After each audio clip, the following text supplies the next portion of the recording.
Salve, salve galerinha, tudo bem? Professor Stanley Ferreira, diretamente da plataforma Gonçalves Dias no Aprova Mais Enem dos concursos. Galerinha, você que ainda não baixou aí seu material, ó, nosso QR Code tá bem aqui, então coloque sua câmerazinha aí, clique e baixe que o material, ó, tá sensacional. Galerinha, hoje nossa 7ª aula, né? Lembrando a vocês que nos nossos primeiros encontros aí de realidade brasileira, creio que ficou tudo tranquilo, tudo bem esclarecido e, lógico, evidentemente, vamos aqui falar hoje sobre a questão da infraestrutura. Opa!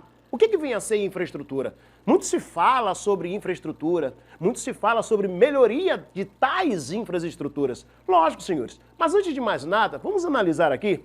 Se a gente for fazer uma comparação da infraestrutura dos países desenvolvidos com a infraestrutura dos países subdesenvolvidos, lógico e evidentemente que nós iremos aqui nos deparar com uma diferença muito grande, uma disparidade muito grande. Mas todas as vezes, quando a gente fica aí ouvindo, tem que melhorar a infraestrutura, tem que melhorar a infraestrutura, mas aí se faz a pergunta, o que é infraestrutura? O que caracteriza a infraestrutura? Quais são os componentes da infraestrutura? Ora, é isso que nós iremos aprender nesse exato momento. Bem, quando a gente acaba se referindo à infraestrutura, eu acabo trazendo um conceito bem básico, bem simples, que, de uma certa forma, acaba facilitando o nosso entendimento sobre a infraestrutura. Então, galerinha, venha comigo, venha. Olha o que acontece. O que vem a ser? Conceito bem tranquilo, é um conjunto de serviços básicos de uma cidade. Como? Telefone, água, gás, luz, transporte público em geral, aeroportos, portos, rodovias, ferrovias e rede de esgoto. Sistemas indispensáveis para o bem-estar e a qualidade de vida de quem? Da população. Mas, professor, eu acho que essas questões que, nesse caso, estão caracterizando infraestrutura, ela é constitucional, não é verdade? É. Na nossa Constituição, para quem não sabe, isso são serviços que são ofertados pelo poder público. A gente sabe que um dos principais, dentre N objetivos do Estado, do poder público, é ocasionar um bem-estar para a sua população. Agora vamos analisar. O que vem a ser um bem-estar para tal população? O que a infraestrutura pode ocasionar de bem-estar para essa população? Vejamos só. Bem, a gente sabe que nas cidades existem vários tipos de bairros.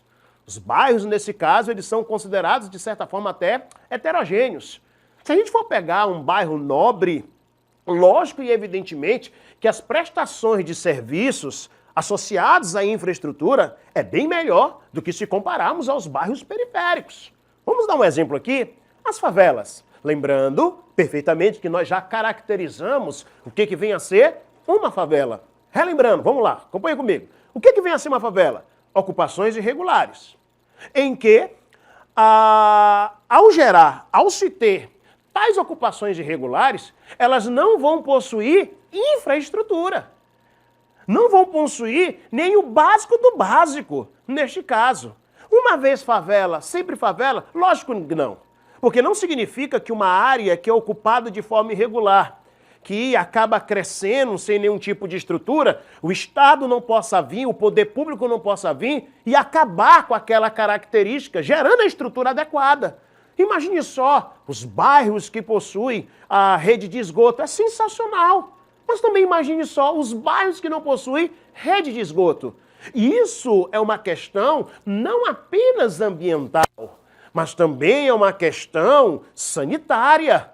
A gente sabe perfeitamente que bairros, áreas onde não se tem um tratamento adequado na sua rede de esgoto, acaba não só ocasionando um problema ambiental, mas também um problema sanitário. Então, quando a gente acaba se referindo à questão de infraestrutura, a gente acaba caracterizando esses elementos. Entretanto, é sabido por todos nós que há algumas dessas prestações de serviços básicos que acabam se sobrepondo, né, em relação às problemáticas.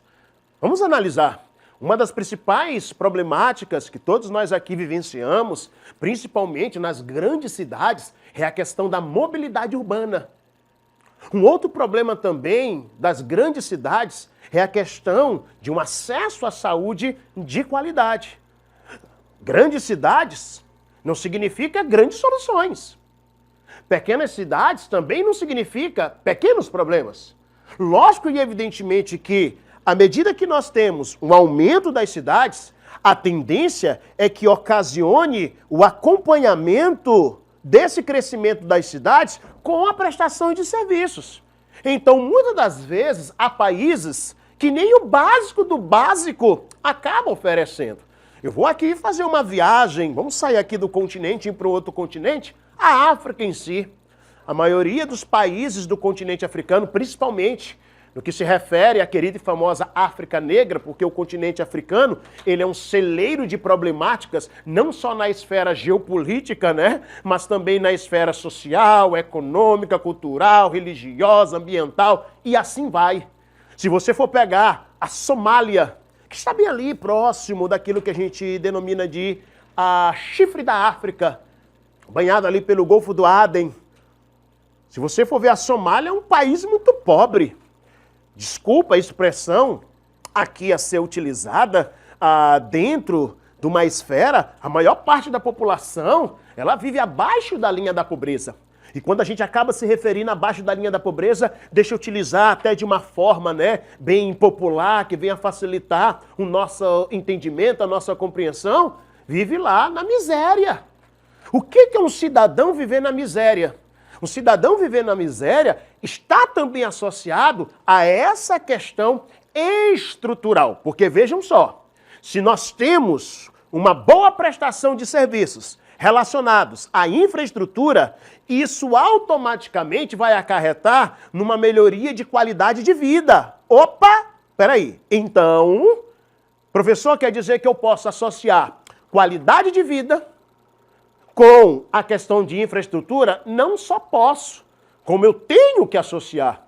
A melhoria da infraestrutura da minha área, ela automaticamente vai favorecer uma melhoria de qualidade de vida. Então, eis aqui aquilo que a gente chama de estrutura. Lógico e evidentemente que cada cidade, ela acaba possuindo as suas problemáticas. Mas, né, existem aqueles problemas que acabam se tornando um denominador em comum. Né? Quando a gente fala de transportes, é um problema, um denominador em comum. Professor, mas tem cidades aqui no Brasil, né, que não tem essas tantas problemáticas relacionadas à mobilidade. É a raridade da raridade da raridade da raridade. Mas a gente tem que pegar num todo, né, se diga de passagem. E aí, nós temos aqui um dos grandes gargalos, né, que o Brasil sempre enfrentou. A questão da nossa mobilidade urbana. Bem, se tratando de concurso, a gente sabe que de vez em quando uma lei aqui, uma outra leizinha ali, em relação à realidade brasileira, sempre eles gostam de brincar. E aí eu trouxe essa lei 12.587/2012 e a lei número 12.587, também do mesmo ano, que institui as diretrizes. Professor, então a gente vai falar agora aqui da Política Nacional de Mobilidade Urbana? Não. Nós não iremos entrar no mérito da questão. Aqui, o que acaba nos interessando é justamente o problema e, entretanto, ser cientes que há uma lei regida em todo o território brasileiro para melhorar, colocando, nesse caso, as diretrizes para que as cidades de pequeno, de médio e de grande porte possam minimizar um dos grandes gargalos, né, que o Brasil possui. Então é interessante que nós temos uma lei, isso é fato, e essa lei tem como objetivo, tem como finalidade gerar melhorias. Quisera realmente nós, se todos realmente aqui, né, colocassem em prática. Professor, é falta de verbas. A gente questiona, né? Será que é? Se é falta de verba, se não é falta de verba, se é um pouco também de jogo de cintura da aplicação dos recursos destinados para a melhoria da mobilidade urbana, mas, né, não é algo assim que nesse exato momento possamos a vir discutir. Entretanto, essa política nacional de mobilidade urbana orienta e traz instrumentos para melhorar as condições das cidades.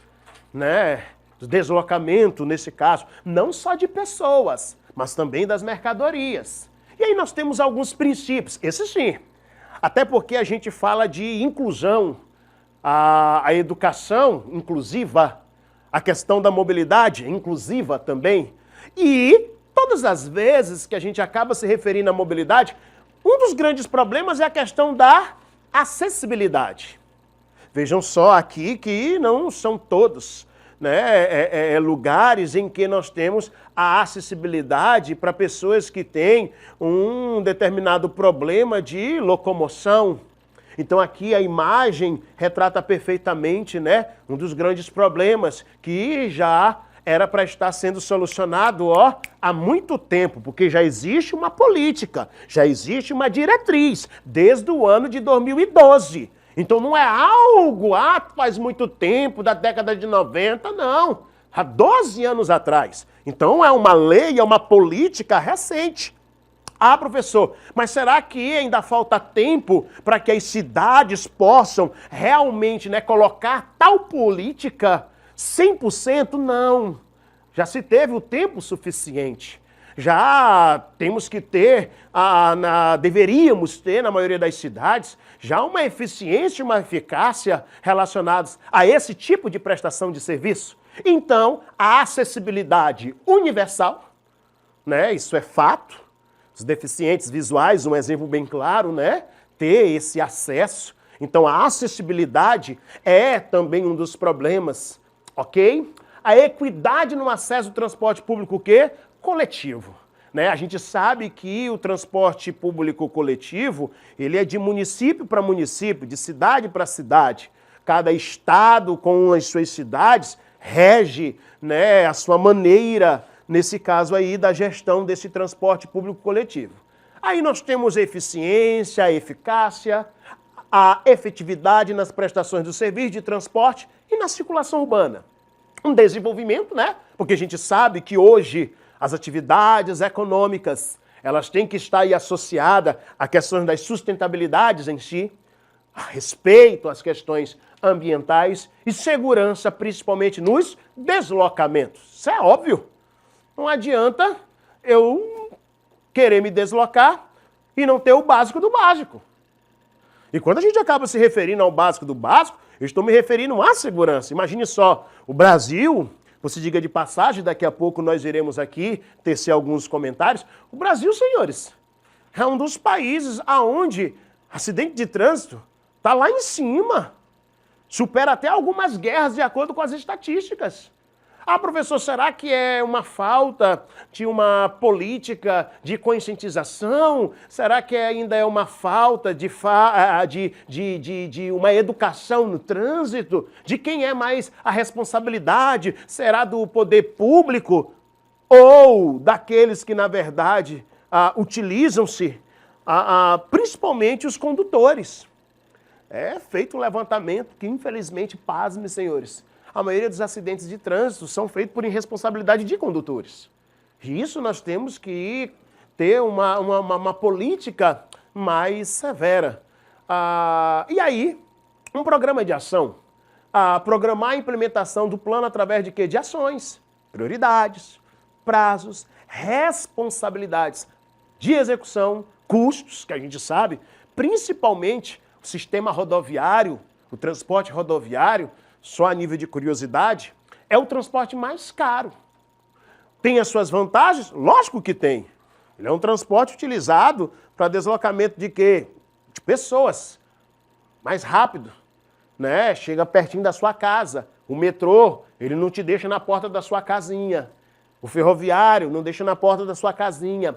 O VLT, que é o veículo leve sob trilhos, que aqui em São Luís, no Maranhão, nós ainda não temos, né, o VLT.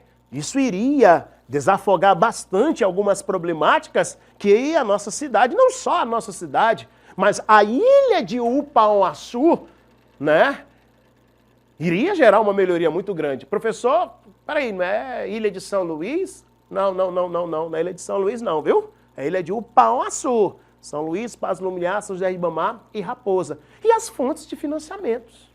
Né? Então, aqui nós temos né, esse programa de ação. E aqui nós temos a questão da mobilidade, né? Peguei essa imagem aqui do G1 do ano passado, bem legal, né? Aqui nós temos os principais meios de deslocamento da área urbana. Um dos mais utilizados é o rodoviário. E aí dentro desse rodoviário, aí nós temos, né, a questão da uberização, aí nós temos também a questão dos ônibus, que infelizmente ainda tem que ir a melhorar muito nessas questões, né? O Brasil, no contexto geral, e aí vai de capital. Professor, a passagem aqui tá baratinha, ó, em São Luís Maranhão tá barato, mas lá em São Paulo é um absurdo. Cada cidade possui a sua realidade. Cada cidade possui a sua prestação de serviço relacionado à infraestrutura de uma maneira diferente. Mas a gente chega lá em São Paulo, o sistema de VLT, o sistema metroviário, ó, é supimpa, poxa, queria... vejam só, São Paulo é uma mega cidade. São Paulo é uma cidade global.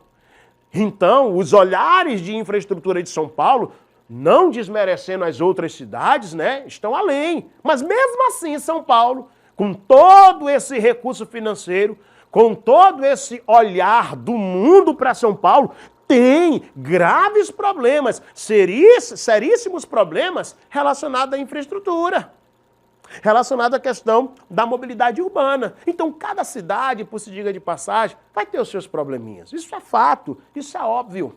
E aí, um dos objetivos desse desenvolvimento sustentável de mobilidade e de infraestrutura é sobre a segurança no trânsito. Algo que realmente, senhores, é algo de se pensar. E aí, quando a gente fala de segurança no trânsito, vários são os fatores que ocasionam tais insegurança. Aí tu vai dizer, professor, como assim? Não é só pegar, entrar no carrozinho, um exemplo, né, carrozinho, e botar o cinto, todo mundo diz, sim, tá tudo tranquilo? Não, não é só isso. E a malha viária, como é que fica? O capeamento asfalto, como é que fica? As sinalizações, como é que fica? Tudo isso envolve segurança no trânsito. Não é apenas o condutor chegar, sentar, mandar todo mundo, né? Ou lá o caboclo de moto, botou o capacete e disse, ó, senta na garupa, bota o capacete e vamos embora. Não é assim, não. Outros elementos favorecem essa questão da segurança no trânsito. Então, um bom capeamento asfáltico, uma boa sinalização e, além de tudo, respeito a tais sinalizações, né? Reduzir para metade o número global de mortes e lesões causadas por acidente de trânsito, que seria até 2020. Lembrando que em 2020, por que eu coloquei até 2020? Professor, e as projeções? Lembrando que em 2020 nós tivemos um período que, se pudéssemos, né, retirar da história, infelizmente não podemos, que foi a pandemia. E aí, esse período, muito lockdown, muitas pessoas ficaram o quê? Em casa, algo que foi necessário. Ok? E aí nós temos essa prevenção, né? Trouxe aqui para nós a prevenção contra os acidentes, quais são as medidas, né? Aí nós temos aqui, ó, esteja atento aos pedestres e ciclistas, reduza a velocidade. Tem gente que pensa que é Ayrton Senna, né? Até melhor se fosse Ayrton Senna, porque no período de Ayrton Senna, né, era menor a velocidade, hoje não. A negada tá querendo andar aí igual o Lewis Hamilton, né? Então vamos ter cautela, beleza? Reduza sempre a velocidade em zonas de grande fluxo, respeite as condições climáticas acima de tudo, entendeu? Use corretamente os equipamentos de segurança e não use celulares, viu? Mas, né? Ficar usando lá, querendo dar uma de playboyzinho, não use. Isso acaba ajudando bastante. Beleza, galerinha? Show de bola, sensacional.